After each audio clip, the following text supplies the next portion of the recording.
Dicen que hay momentos en la historia que nadie veía venir, encuentros culturales tan extraños y tan improbables que, si te los cuentan sin contexto, suenan como una charla inventada en una cantina a las 3 de la mañana. Y aún así pasan. Porque así es el mundo. Impredecible, lleno de curiosidades, lleno de historias que cruzan fronteras sin pedir permiso y que, por un rato, hacen que dos culturas que jamás se habrían tocado terminen sentadas en la misma mesa, riéndose por lo mismo, entendiendo lo mismo, sintiendo lo mismo. Antes de meternos de lleno, compadre, dime en los comentarios desde qué ciudad nos estás viendo y suscríbete al canal, porque lo que vas a escuchar hoy no es solo una anécdota graciosa. Es una de esas historias pequeñas que, sin hacer ruido, muestran cómo se construye la cooperación real entre países. Y sí, el título suena exagerado, pero quédate, porque vas a entender por qué los soviéticos probaron tequila mexicano y, con el primer trago, el frío soviético pareció desaparecer, al menos por una noche. Todo comenzó en un invierno que parecía no terminar jamás. No es figura retórica. Era ese tipo de invierno que no solo enfría la piel, también te enfría el ánimo, te vuelve más lento el pensamiento, te hace hablar menos, te hace ahorrar palabras como si fueran leña. En algún lugar del gigantesco territorio soviético, donde el viento soplaba como si quisiera arrancarte la respiración y la nieve se acumulaba como capas de memoria congelada, un grupo de técnicos e intérpretes soviéticos recibió un encargo peculiar. Acompañar a un pequeño equipo de visitantes mexicanos enviados para revisar unas máquinas agrícolas que México había adquirido por un convenio técnico. No era una misión de lujo. No era un viaje turístico. Era trabajo real, con manos frías, herramientas pesadas, manuales en idiomas distintos, y una sola meta, que todo funcionara como debía funcionar. A simple vista, nada de eso suena a historia memorable. Pero lo que hace memorable un momento no siempre es el tamaño del evento, sino el choque humano que sucede adentro. Desde el primer día, los soviéticos se sorprendieron. No por la ropa, no por las maletas, no por el equipaje. Se sorprendieron por la energía. Los mexicanos caminaban entre la nieve como si fuera apenas polvo blanco, con ese humor cálido que solo nace de un país donde el sol rara vez se rinde del todo. Traían chamarras gruesas, claro, porque no eran tontos, pero traían también esa actitud despreocupada que, para los soviéticos, era casi imposible de comprender en temperaturas tan severas. Era como ver a alguien sonreír en medio de un lugar que te exige ser serio para sobrevivir. ¿Ustedes de dónde sacan tanta energía?, preguntó un ingeniero soviético, mirando cómo los mexicanos se reían, golpeaban sus guantes para tirar la nieve y se acomodaban el gorro sin perder la sonrisa. Uno de los mexicanos, con esa facilidad para contestar como si estuviera hablando con un vecino, soltó, pues de casa, compa. Y luego, bajando un poco la voz, como si estuviera por revelar algo importante pero con tono de broma, añadió, y también traemos un secreto para el frío, pero primero vamos a ver si estas máquinas sí jalan como prometieron. En ese momento, los soviéticos no supieron si reír o fruncir el ceño. Estaban acostumbrados a otro tipo de comunicación. Más seria, más directa, más contenida. Pero los mexicanos hablaban como si el ambiente fuera menos duro, como si el frío no pudiera dictar el tono de la conversación. Y así empezaron los días, revisiones, manuales, ajustes, diagramas sobre mesas metálicas, termómetros que nunca subían de 0 y 2 mundos completamente distintos intentando trabajar juntos. Los soviéticos eran metódicos, formales, silenciosos. Los mexicanos cálidos, improvisadores, llenos de historias para matar el tiempo y para evitar que el silencio se volviera pesado. A ratos se entendían con palabras, a ratos con señas, a ratos con esa mirada de ya te entendí que no necesita traducción. Pero aún así, había una distancia invisible, no de mala intención, sino de costumbre. La distancia de quienes no saben todavía cómo hablarse sin estorbarse. Luego llegó una noche. Una de esas noches que parecen inventadas por el destino. No pasó nada grande afuera, el viento seguía igual de helado, la nieve seguía cayendo con la misma calma cruel, y el cielo seguía siendo esa manta oscura que parece no terminar. Pero adentro, algo cambió. El equipo mexicano pidió permiso para preparar una pequeña reunión en uno de los talleres. No era fiesta, no era celebración oficial, no era desorden. Era un momento para convivir y descansar del frío interminable. Los soviéticos aceptaron, aunque no sabían qué esperar. En su cabeza, reunión podía significar muchas cosas, una charla formal, un intercambio frío de palabras, o un intento raro de convivir que se apaga en 20 minutos porque nadie sabe qué decir. Pero cuando llegaron al taller, se encontraron con otra escena. Había una mesa improvisada, algunas botanas mexicanas que habían sobrevivido al viaje y al clima, y al centro una botella transparente con un brillo casi ceremonial, como si incluso bajo esa luz amarilla la botella quisiera llamar la atención. Un traductor soviético inclinó la cabeza, como si estuviera viendo un objeto extranjero de verdad, y preguntó, ¿qué es eso? Un mexicano, con una sonrisa tranquila, respondió, esto, camarada, es tequila. Y sin hacer pausa, como quien sabe que la frase necesita remate, añadió, y no más te aviso, calienta más que una fogata en medio de Siberia. Los soviéticos se miraron entre sí. Desconfiados, pero intrigados. Habían oído la palabra, sí. La palabra circula. La palabra viaja. Pero una cosa es oír tequila en un comentario suelto, y otra es verlo ahí, real, en una botella que cruzó medio mundo para terminar en un taller soviético, en pleno invierno, con la nieve golpeando afuera como si quisiera entrar. El primer voluntario fue un mecánico soviético conocido por soportar el frío mejor que cualquiera. Era de esos hombres que casi no se quejan, de esos que aguantan sin hacer espectáculo, de esos que parecen hechos del mismo material que el clima. Tomó un vasito, lo olió con cautela, como quien evalúa una herramienta antes de usarla, y luego lo probó. En cuanto el tequila tocó su garganta, se detuvo. No tosiendo, no ahogándose, no haciendo un show. Se detuvo como si su cerebro necesitara un segundo para entender lo que el cuerpo acababa de sentir. Sus ojos se abrieron, su espalda se enderezó y, lentamente, una sonrisa rarísima. Una de esas sonrisas soviéticas que ocurren pocas veces al año, no porque no puedan sonreír, sino porque el invierno te enseña a guardar gestos, se formó en su rostro. Esto calienta el espíritu, dijo sorprendido. Y luego miró la botella como si estuviera viendo una respuesta a una pregunta vieja. ¿Cómo le llaman? Un mexicano soltó la carcajada con cariño, sin burla, magia mexicana. Los mexicanos rieron, los soviéticos se acercaron, y el frío, de alguna manera misteriosa, empezó a sentirse menos cruel. Lo que siguió esa noche fue una conversación larguísima sobre culturas, trabajo, música, desiertos y campos nevados. Los soviéticos contaron cómo era vivir con inviernos eternos, cómo el frío te enseña disciplina y paciencia a la fuerza, cómo las distancias parecen más largas cuando todo está blanco. Los mexicanos hablaron de montañas, de mercados, de sabores, de plazas llenas en domingo, de esa forma de vivir donde siempre hay un ruido humano de fondo. Y cada sorbo parecía acercar más esos dos mundos que nunca antes habían coincidido. Nadie levantó la voz, nadie compitió, nadie intentó demostrar superioridad. Solo compartieron. Porque a veces la historia no avanza con guerras, operaciones secretas o decisiones en palacios. A veces avanza con algo tan sencillo como una bebida mexicana descongelando una noche soviética.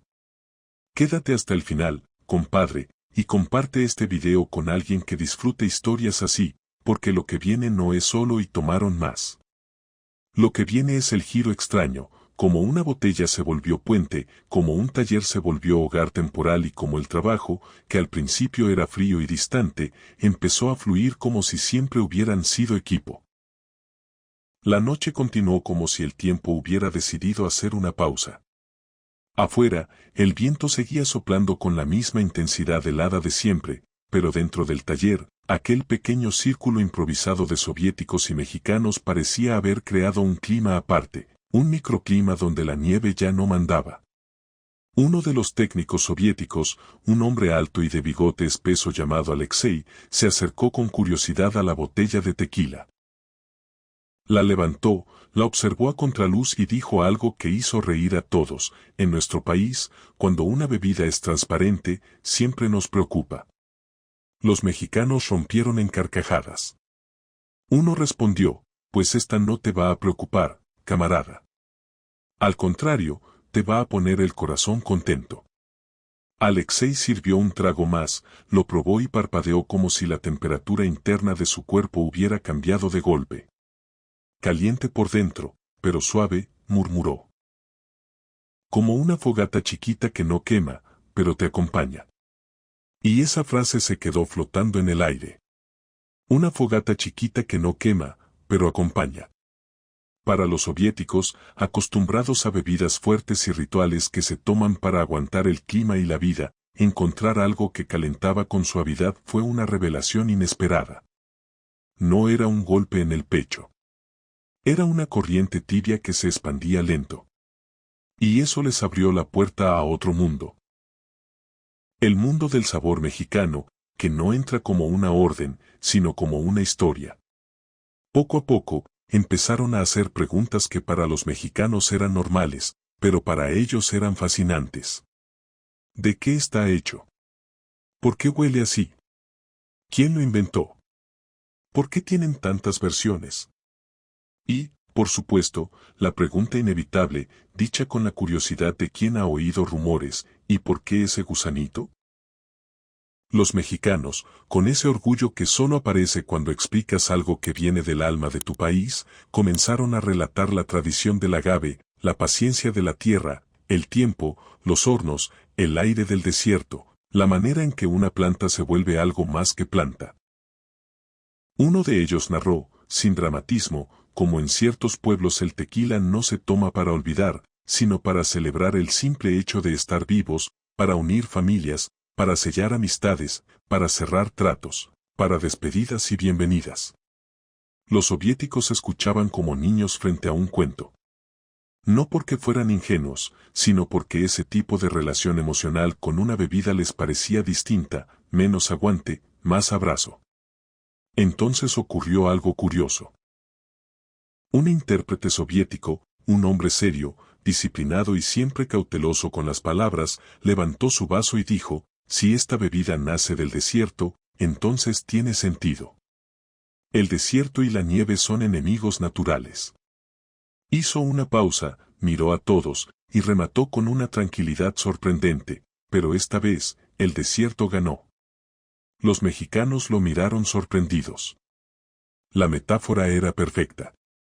El taller entero soltó una risa cálida, auténtica, casi familiar. Y ahí, sin que nadie lo planeara, comenzó un intercambio cultural espontáneo. Los mexicanos hablaban del mezcal, del mariachi, de las plazas llenas, los soviéticos contaban sobre trenes interminables, mercados congelados, poemas que recitaban para aguantar la soledad del invierno. Cada historia construía un puente. Cada sorbo lo reforzaba. Hasta que uno de los ingenieros soviéticos, observando el mapa de las máquinas agrícolas sobre la mesa, dijo algo que sonó honesto, sin filtro, como quien confiesa una idea que le daba pena tener, ¿saben? Cuando llegaron, pensábamos que serían demasiado diferentes para trabajar con nosotros. Muy calurosos, muy alegres, muy impredecibles. Un mexicano respondió bajito, con la misma honestidad, y nosotros pensábamos que ustedes iban a ser tan serios, que ni nos iban a voltear a ver. Hubo una sonrisa general, pero no era burla, era reconocimiento. El soviético agregó, señalando la botella, pues mira, ahora estamos aquí, compartiendo una bebida que ustedes trajeron desde el otro lado del mundo. Una bebida que, aunque suene raro, ha hecho que el frío parezca menos frío. El silencio que siguió no fue incómodo. Fue un silencio de comprensión, ya te entiendo un poco más. Porque así funciona a veces el mundo. Dos países que jamás imaginaron coincidir terminan encontrando una amistad inesperada gracias a una botella de vidrio y el calor de una planta. Pero la historia no se quedó ahí. Lo que pasó en los días siguientes, la manera en que cambiaron los trabajos, las soluciones improvisadas que sorprendieron a los soviéticos y la forma en que ese encuentro marcó a ambos equipos, terminó transformando lo que se creía imposible. Y eso, compadre, es justo lo que viene ahora. Si estás disfrutando esto, suscríbete y comparte, porque esta parte es donde la convivencia se vuelve cooperación real, de la que sí deja resultados. Al día siguiente, algo había cambiado aunque nadie lo dijera en voz alta. Los soviéticos llegaron al taller más temprano de lo normal, caminando con paso firme sobre la nieve, pero con una expresión distinta, como si hubieran dormido un poco más cálidos esa noche. Y los mexicanos, aunque seguían tiritando por el frío, entraron con un ánimo renovado, saludando a todos como si fueran viejos vecinos. Era la bebida, sí, pero era sobre todo la conversación. Porque cuando dos culturas comparten historias, dejan de verse como desconocidos y empiezan a verse como aliados. El trabajo técnico de ese día era de los más complicados.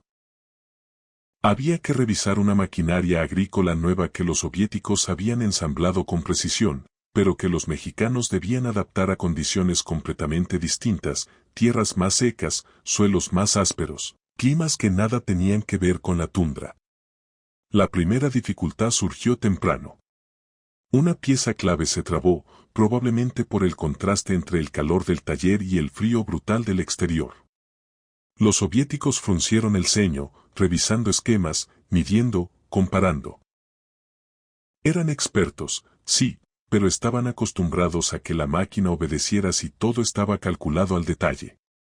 Los mexicanos, en cambio, se acercaron con esa mezcla de intuición y creatividad que los caracteriza, esa actitud de déjame ver lo que no depende de presumir, sino de intentar. A ver, camaradas, dijo uno, déjenme probar algo. Los soviéticos lo miraron con curiosidad y una pizca de preocupación. No porque desconfiaran ya de la persona, sino porque desconfiaban de lo improvisado. El mexicano colocó las manos en la pieza, la tanteó, sopló un poco el polvo congelado y comentó, esto se trabó por el frío, ¿verdad? Así es, respondió un técnico soviético, la temperatura afecta la flexibilidad del metal. Entonces la solución no está en la fuerza, dijo el mexicano con calma, está en el calor. Un soviético lo miró intrigado. ¿Vas a calentarla con un soplete? El mexicano negó con una sonrisa pequeña, como quien dice aguanta. No, con algo más rápido. Abrió su chamarra y sacó una pequeña bolsa de tela. Dentro había un par de bolsitas térmicas de mano, de esas que se usan en montañas para mantener los dedos vivos en la madrugada. Las había traído por si acaso. Los soviéticos observaron como si presenciaran un truco. ¿Eso funciona?, preguntó Alexei levantando las cejas. Claro, camarada, respondió el mexicano. Todo lo que da calor en México sirve para algo importante. Colocó las bolsitas alrededor de la pieza trabada. No golpeó. No forzó. Esperó. Y en cuestión de minutos el metal cedió suavemente, sin estrés, sin herramientas pesadas, sin esa tensión que a veces rompe lo que quieres arreglar. Los soviéticos guardaron silencio. Ese silencio no era frialdad, era respeto naciendo. Luego uno murmuró, casi como si estuviera descubriendo un concepto nuevo, esto es ingenio mexicano. El mexicano sonrió con modestia. No es ingenio, amigo. Es que en México, si algo no funciona, uno siempre se pregunta, ¿y si lo hacemos de otra manera? Ese instante cambió todo. A partir de ahí, los soviéticos comenzaron a ver a los mexicanos no solo como visitantes, sino como socios de trabajo. Aprendieron a apreciar esa capacidad de resolver con soluciones sencillas, prácticas y muchas veces inesperadamente efectivas. Los mexicanos, por su parte, empezaron a entender el valor enorme de la precisión soviética, esa disciplina que no deja cabos sueltos, que piensa en cada consecuencia, que no se cansa de verificar hasta estar seguro. Las dos mentalidades juntas empezaron a funcionar como un engranaje perfecto, estructura y flexibilidad, método e improvisación, invierno y desierto. Dos mundos distintos que, por unos días, parecían hechos para complementarse. Incluso el clima parecía aflojar un poco, no porque dejara de hacer frío, sino porque todos habían encontrado una manera de ignorarlo. Mientras revisaban manuales, uno de los soviéticos soltó una broma que se volvió interna: si el tequila pudo contra el invierno, ¿cómo no va a poder esta máquina con el campo mexicano? Las risas llenaron el taller. Y ahí, entre hojas de instrucciones, diagramas, té caliente, tortillas que los mexicanos calentaban con cuidado y la nieve golpeando ventanas, nació una amistad que ninguno había imaginado. Pero lo más interesante ocurrió días después, cuando los soviéticos, queriendo retribuir el gesto, decidieron mostrarles a los mexicanos su propia manera de combatir el frío.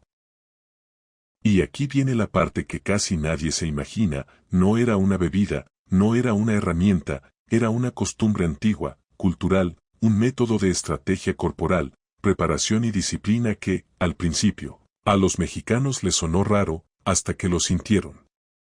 Los días siguientes avanzaron con una fluidez sorprendente. El taller, que al inicio había sido solo un espacio frío y ruidoso lleno de herramientas, se transformó en un punto de encuentro.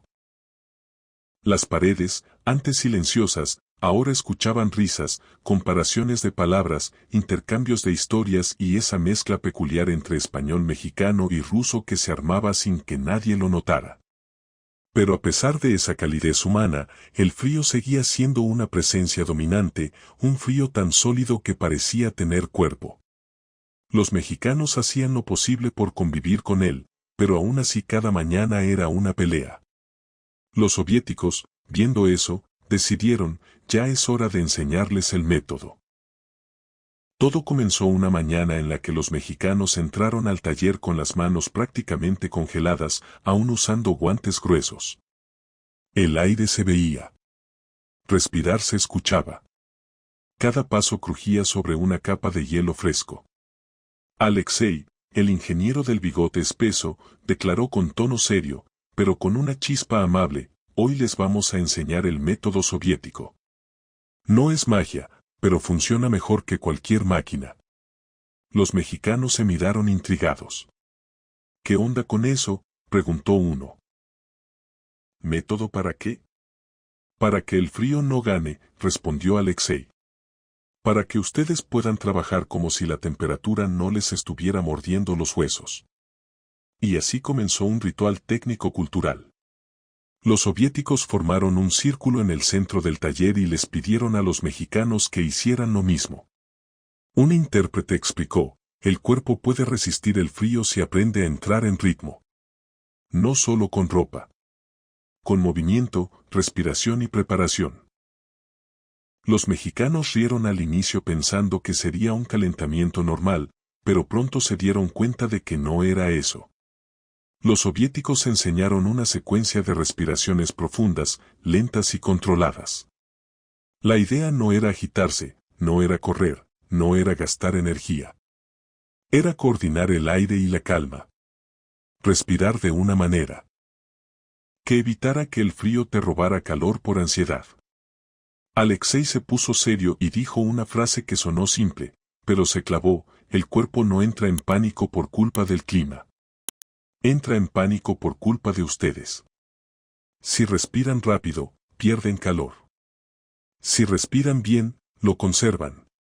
Luego vino la segunda parte: estiramientos suaves, casi meditativos, diseñados para activar la circulación sin exagerar. Nada agresivo, nada pesado. Un método silencioso, disciplinado, pero increíblemente efectivo. Los mexicanos lo imitaron.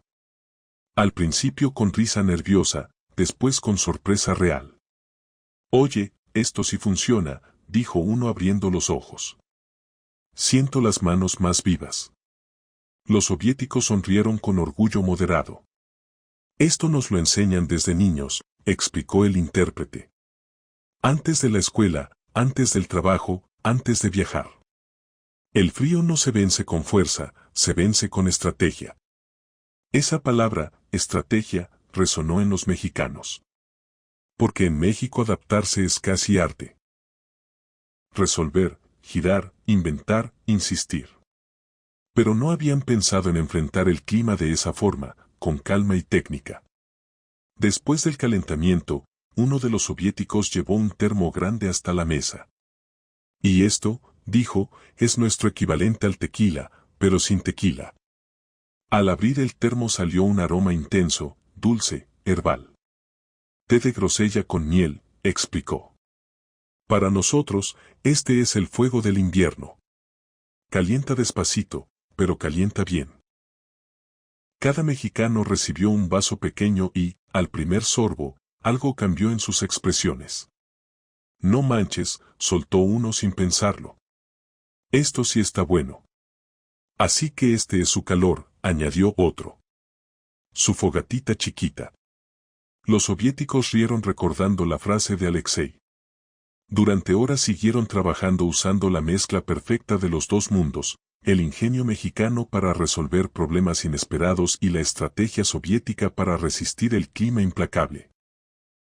Y mientras ajustaban, probaban, revisaban piezas bajo el eco metálico del taller, Alexei dijo algo que se le quedó grabado a todos: ustedes trajeron una bebida que calienta el alma, y nosotros les enseñamos una forma de que el frío no entre al cuerpo. Así funciona la cooperación. Cada lado aporta su fuego. Aquel pensamiento dejó a los mexicanos en silencio un instante, no por solemnidad, sino porque sentían que estaban aprendiendo algo más grande que simples técnicas de trabajo. Era intercambio genuino. Puente cultural. Enseñanza que no viene en manuales ni acuerdos. Y lo más sorprendente todavía estaba por venir: una visita inesperada, un gesto simbólico y un encuentro que marcaría la misión. Si llegaste hasta aquí, suscríbete y comparte, porque lo que sigue es donde la historia se vuelve todavía más rara y más bonita, cuando llega alguien que nunca debería haber entrado a ese taller, y aún así entra. Pasaron los días y la nieve siguió cayendo como si el cielo quisiera cubrirlo todo con una manta interminable. Sin embargo, dentro del taller, el ambiente había cambiado por completo. Afuera, mundo congelado; adentro, calor humano que ningún termómetro podía medir. Cada día comenzaba con el ritual soviético de respiración y movimiento. Y cada noche terminaba con conversaciones que iban desde música mexicana hasta poemas rusos recitados con esa solemnidad que, de pronto, ya no asustaba, sino que se sentía íntima.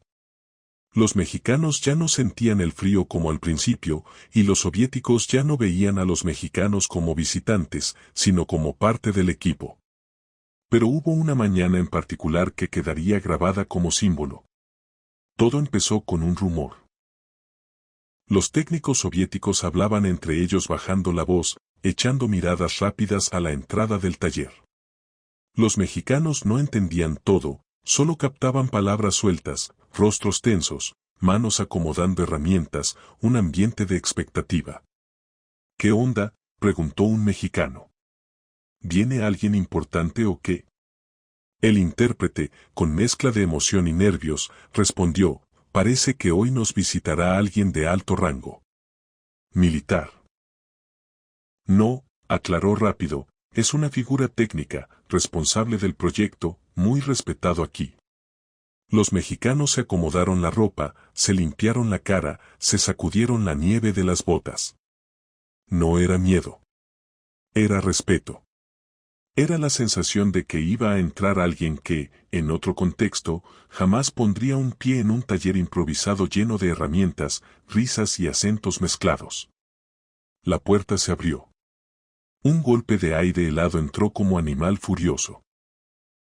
Y entonces apareció un hombre de cabello blanco, abrigo largo, ojos firmes pero tranquilos, con esa presencia que se nota incluso antes de que diga una palabra. Los soviéticos se pusieron de pie de inmediato. Los mexicanos también. El hombre avanzó observando máquinas, planos, marcas de trabajo. Cuando llegó al centro del taller, levantó la voz con serenidad sorprendente: «Buenos días». Los mexicanos parpadearon. El saludo fue en español claro, lento, casi elegante. El intérprete sonrió incómodo. Él ha estudiado su idioma. Le gusta. El hombre mayor continuó, con acento fuerte pero comprensible: quería ver con mis propios ojos la cooperación entre nuestras dos naciones. Me han hablado muy bien de ustedes. Un mexicano dio un paso adelante: pues aquí estamos, ingeniero, haciendo lo que se puede. El hombre asintió. Caminó hacia la mesa donde estaba la máquina parcialmente armada. Puso la mano sobre una pieza, la movió con delicadeza y murmuró: «Esta adaptación no estaba en ningún manual. ¿Quién la hizo?». Los soviéticos señalaron a un mexicano. «Él», dijeron casi al mismo tiempo. El ingeniero mayor lo miró fijo, pero no con dureza, sino con curiosidad auténtica. ¿Por qué lo hicieron así? El mexicano respiró hondo. No era examen, era conversación. Porque así funciona mejor en tierra seca, explicó. Y allá, si no se adapta, no sirve. Lo pensé así porque es lo que hacemos en México. Ajustamos lo que llega para que funcione con nuestro clima. El ingeniero guardó silencio unos segundos. Y entonces sonrió. Esa es una gran respuesta. Los soviéticos intercambiaron miradas sorprendidas. Era raro ver a aquel hombre sonreír. Entonces ocurrió algo simbólico. Abrió una cajita que traía en el abrigo. Dentro había una placa metálica grabada con caracteres rusos y un pequeño emblema técnico, no militar. Una placa que normalmente se entregaba a ingenieros destacados en proyectos complejos. Sin ceremonia, sin discursos, la colocó en la mano del mexicano. «No es un premio», dijo. «Es un reconocimiento. Porque el conocimiento no avanza si no hay intercambio». El taller guardó silencio. Un silencio profundo, respetuoso, lleno de significado. Los mexicanos no sabían qué decir. Los soviéticos estaban impresionados. Y el aire se llenó de humanidad pura. Dos mundos distintos reconociendo que el otro tiene algo valioso que aportar. El ingeniero mayor se despidió con apretón firme y cálido y, antes de salir, agregó: «El frío aquí es fuerte, pero ustedes trajeron su propio fuego. Me alegra que nos esté ayudando a trabajar mejor». Cuando la puerta se cerró y la nieve volvió a golpear con fuerza, los soviéticos se acercaron al mexicano con la placa en la mano. «Eso que recibiste no lo recibe cualquiera», dijo Alexei admirado. Uno de los mexicanos respondió todavía sorprendido: «Pues entonces creo que hoy me va a hacer falta un té de grosella, o un tequila, para agarrar el significado completo». Las risas llenaron el taller como abrazo. Y ahí todos comprendieron que lo que estaba ocurriendo era más que trabajo. Era puente. Era una colaboración nacida del respeto. Y lo más inesperado aún estaba por llegar: un evento climático extremo que pondría a prueba todo lo que ambos equipos habían aprendido del otro. Si quieres que siga con la continuación manteniendo el orden exacto del guión original y extendiéndolo mucho más, con el mismo tono envolvente y con más tensión en la tormenta final, dímelo y continúo desde el punto del silencio distinto y la tormenta, sin romper la historia, metiendo más detalles, diálogos y ganchos para retención en cada tramo. Suscríbete y comparte para que esta serie de historias siga creciendo.